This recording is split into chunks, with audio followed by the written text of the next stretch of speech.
One organization cannot do justice to the subject of Houston women, which is why HHA partnered with 21 organizations this year to create a programming collaboration called the Tales of Houston Women. I have to tell you, this is actually the coolest job in the world because I'm backstage and there's all these amazing women coming through and I am suffering from rock star glow back here.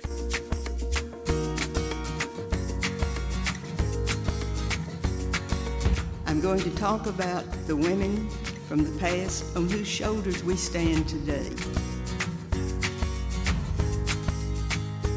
Nothing that happened to me as a public official was as stressful in terms of fear as being an activist in the early days of the LGBT rights movement.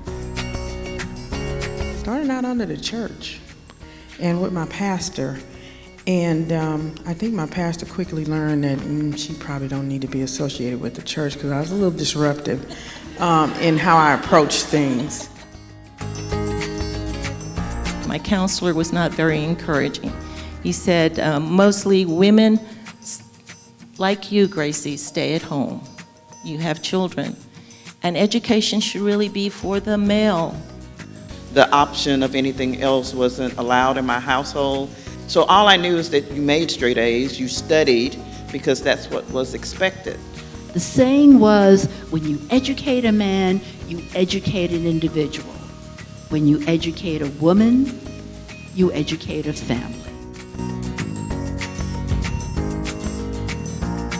When I taught courses in the Women's Studies program at the University of Houston, I listened to these young women, and although they didn't know a whole lot about feminism or the women's movement, their attitude about what they expected in life was so different from ours. It wasn't that, oh, there's nothing you can do about it. It's that they expected to be treated equally, they expected to be paid equally, and if they weren't, they thought there was something they could do about it, which there was. It means that my kid now, at 7, will tell anybody who she ever meets. And I do mean anybody, so if you ever meet my kid, you'll hear the story. But she'll tell them, I know I can change the world. I already changed PBS, right? Like, this isn't a big deal at all for her. I didn't know if I was going to college. The natural thing would have been to stay in the family business. That's hard work. But I saw women like someone who was mentioned earlier, like Olga Solis, like Dr. Dorothy Caram, like Dr. Tacho Mendiola. And I saw the influence they had and the opportunity they had to certainly serve as leaders and mentors to others. And I thought, I want to motivate people. And I went to seek help, talked to someone at the school. He sat in a very tall chair and made sure that the chair I sat in was lower than his. He looked down at me as he spoke to me. He looked at my academic record and said, oh, you went to that school in the barrio, Austin High School. Wow. Don't you work here? I think you work here at the time I worked at U of H. Yes, sir. You gonna quit your job? No, sir. I'm going to school full-time. I'm going to school full-time. I'm going to work full-time. He said, well, people like you start the PhD program, they don't finish.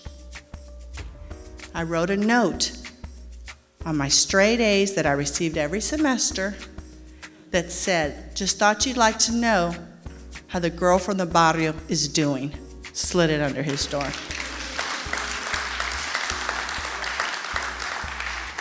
So we must educate, we must agitate, we must advocate for ourselves, and most importantly for others.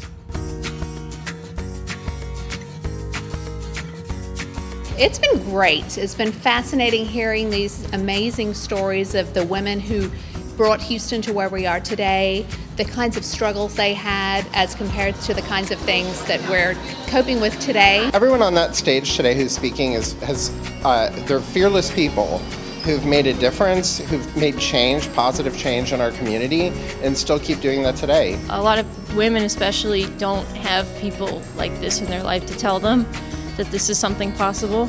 It's great. It's really inspired me to do more with myself and really kick some butt in my job and figure out what I want to do with my life.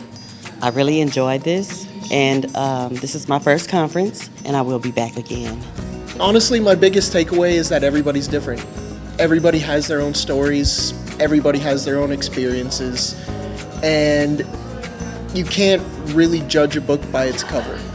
I loved about the conference is all the women who told their personal stories. And I think it's very important for the younger people, the younger women, to hear this kind of information today. They enjoyed it very much.